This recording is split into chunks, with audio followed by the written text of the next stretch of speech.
Nasema unapenda kuniona nkilia baby, machozi ya mapenzi kwa mimi ndo meyapatia daily.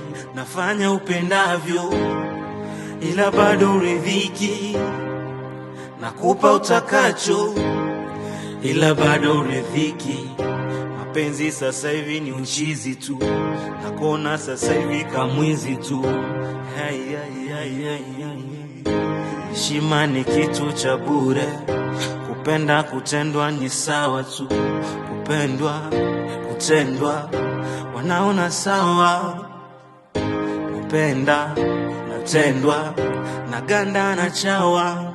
Squeezy mapenzi kipawa, tukipenda tukiachwa ni sawa.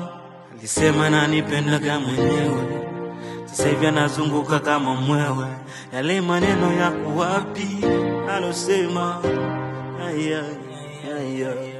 Zile ahadi ziko wapi alisema?